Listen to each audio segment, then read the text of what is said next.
பாஸ்கா எண்கிழமை திங்கள் முதல் வாசகம். கடவுள் இயேசுவை உயிர்த்தெழச் செய்தார். இதற்கு நாங்கள் அனைவரும் சாட்சிகள். திருத்தூதர் பணிகள் நூலிலிருந்து வாசகம். 2ஆம் அதிகாரம் 14 மற்றும் 22 முதல் 33 முடியவுள்ள இறை வார்த்தைகள். பெந்தகோஸ்து நாளில் பேதுரு 11 சேர்ந்து எழுந்து நின்று உரத்த குரலில் அவர்களிடம் பின்வருமாறு கூறினார். யூத மக்களே, எருசலேமில் வாழும் மக்களே, இதை தெரிந்து கொள்ளுங்கள். எனது சொற்களை கவனித்துக் கேளுங்கள். இஸ்ரேல் மக்களே, நீங்கள் இந்த வார்த்தைகளை கேளுங்கள். கடவுள் நாசரேத்து இயேசுவின் வழியாக உங்கள் நடுவில் வல்ல செயல்களையும் அருஞ்செயல்களையும் அடையாளங்களையும் செய்து அவரை இன்னார் என்று உறுதியாக காண்பித்தார். இது நீங்கள் அறிந்ததே. கடவுள் தாம் வரையறுத்துள்ள திட்டத்தின்படியும் தம் முன் அறிவிப்பின்படியும் இந்த இயேசுவை உங்கள் கையில் விட்டுவிட்டார். நீங்கள் திருச்சட்டம் அறியாதார் மூலம் அவரை சிலுவையில் அறைந்து கொன்றீர்கள். ஆனால் கடவுள் அவரை மரண வேதனை நின்று விடுவித்து உயிர்த்தெழச் செய்தார். ஏனெனில் மரணம் அவரை தன் பிடியில் வைத்திருக்க முடியவில்லை. தாவீது அவரை குறித்து கூறியது: நான் ஆண்டவரை எப்போதும் என் கண்முன் வைத்துள்ளேன். அவர் என் வலப்பக்கம் உள்ளார், எனவே நான் அசைவுறேன். இதனால் என் இதயம் பேருவகை கொள்கின்றது. என் நா மகிழ்ச்சியால் நிறைந்துள்ளது. என் உடலும் எதிர்பார்ப்பில் நிலைத்திருக்கும். ஏனென்றால் என்னை பாதாளத்திடம் ஒப்புவிக்க மாட்டீர். உம் தூயவனை படுகொலியை காண விடமாட்டீர். வாழ்வின் வழியை நான் அறியச் செய்வீர். உமது முன்னிலையில் எனக்கு நிறைவான மகிழ்ச்சி உண்டு. சகோதர சகோதரிகளே, நமது குல முதல்வராகிய தாவீதை குறித்து நான் சொல்வதை மறுக்க மாட்டீர்கள். அவர் காலமாகி அடக்கம் செய்யப்பட்டார். அவர் கல்லறை இந்நாள் வரை நம்மிடையே இருக்கிறது. அவர் இறைவாக்கினர் என்பதால் தம் வழித்தோன்றல் ஒருவர் அவரது அரியணையில் வீற்றிருப்பார் என்று கடவுள் உறுதியாக ஆணையிட்டு கூறியதை அறிந்திருந்தார்.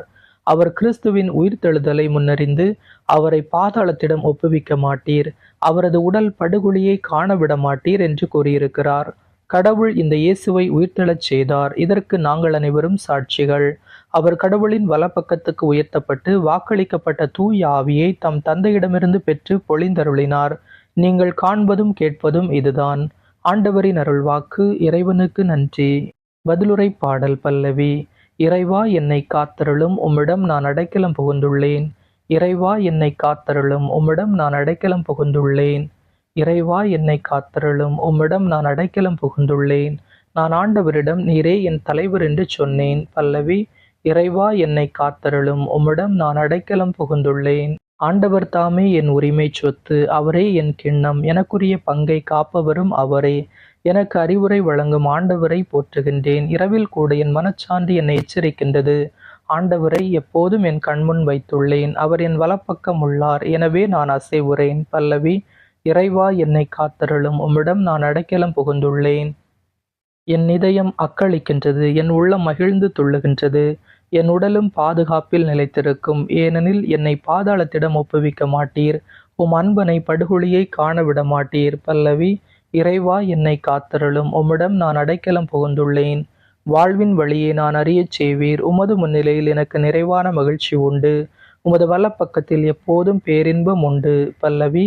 இறைவா, என்னை காத்தருளும், உம்மிடம் நான் அடைக்கலம் புகுந்துள்ளேன். அல்லேலூயா.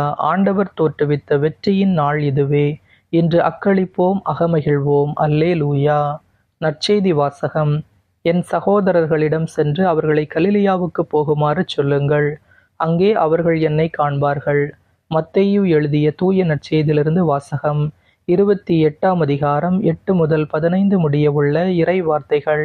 அக்காலத்தில் கல்லறையில் இயேசுவை காண வந்த பெண்கள் கல்லறையை விட்டு விரைவாக புறப்பட்டு சென்றார்கள். அவர்கள் அச்சமுற்றாலும் அதே வேளையில் பெரும் மகிழ்ச்சியுற்றவர்களாய் அவருடைய சீடருக்கு அறிவிக்க ஓடினார்கள். திடீரென்று இயேசு அவர்களை எதிர்கொண்டு வந்து வாழ்த்தினார். அவர்கள் அவரை அணுகி அவர் காலடிகளை பற்றி கொண்டு பணிந்து நின்றார்கள். அப்பொழுது இயேசு அவர்களிடம், அஞ்சாதீர்கள். என் சகோதரர்களிடம் சென்று அவர்களை கலிலியாவுக்கு போகுமாறு சொல்லுங்கள். அங்கே அவர்கள் என்னை காண்பார்கள் என்றார். அவர்கள் போய்க் கொண்டிருந்த போது காவல் வீரருள் சிலர் நகரத்திற்குள் சென்று நிகழ்ந்தவை யாவற்றையும் தலைமை குருக்களுக்கு அறிவித்தனர். அவர்கள் மூப்பர்களுடன் கூடி கலந்து ஆலோசித்து அப்படை வீரருக்கு மிகுதியான பணம் கொடுத்து, நாங்கள் தூங்கிக் கொண்டிருந்த போது இயேசுவின் சீடர் இரவில் வந்து அவரது உடலை திருடி சென்று விட்டனர் எனச் சொல்லுங்கள். ஆளுநர் இதை கேள்வியுற்றால் நாங்கள் அவரை நம்பச் செய்து நீங்கள் தொல்லைக்கு உள்ளாகாதபடி பார்த்துக்கொள்வோம் என்று அவர்களிடம் கூறினார்கள். அவர்களும் பணத்தை பெற்றுக்கொண்டு தங்களுக்கு அவர்கள் சொல்லிக் கொடுத்தவாறே செய்தார்கள். இந்நாள் வரை இந்த வதந்தி யூதரிடையே பரவி இருக்கிறது. ஆண்டவரின் அருள்வாக்கு. கிறிஸ்துவே உமக்கு புகழ். இன்றைய சிந்தனை. இன்றைய நவீன காலத்தில் இறையச்சம் குறைந்து கொண்டு வருகின்றது என்பதை நாம் அனைவரும் அறிந்திருக்கின்றோம். கடன் திருநாளான ஞாயிற்றுக்கிழமை திருப்பலிக்கு வருகின்றவர்களின் எண்ணிக்கை குறைந்து கொண்டிருக்கின்றது. அப்படிப்பட்ட நிலையில் இன்றைய நற்செய்தி தருகின்ற அழைப்பு என்னவென்றால், இறையச்சம் கொண்ட கிறிஸ்தவர்கள் மட்டும்தான் இறையாசிரை பெற்றுக்கொள்ள முடியும். பெண்கள் அடக்கம் செய்யப்பட்ட கல்லறையில் இயேசுவை இறையச்சத்துடன் காண வந்தார்கள். பெருமகிழ்ச்சியுடன் சீடர்களுக்கு அறிவிக்க இயேசு அவர்களை அனுப்புகின்றார். திருப்பலி அருள் சாதனத்தில் இயேசுவை இறையச்சத்துடன் காண வருவோம். இறையாசிரை பெற்று மகிழ்வோம். உயிர்த்த இயேசுவின் இறை பிரசன்னம் திருப்பலியில் இன்றும் நமக்கு கிடைத்து கொண்டிருக்கின்றது. புனித திருப்பலி கொண்டாட்டம் இயேசுவின் சிலுவை மரணத்திற்கு இணையான மதிப்பை கொண்டுள்ளது என்கிறார் புனித தாமஸ் அக்வினாஸ். சிந்திப்போம், செயல்படுவோம். இயேசுவுக்கே புகழ். இயேசுவுக்கே நன்றி.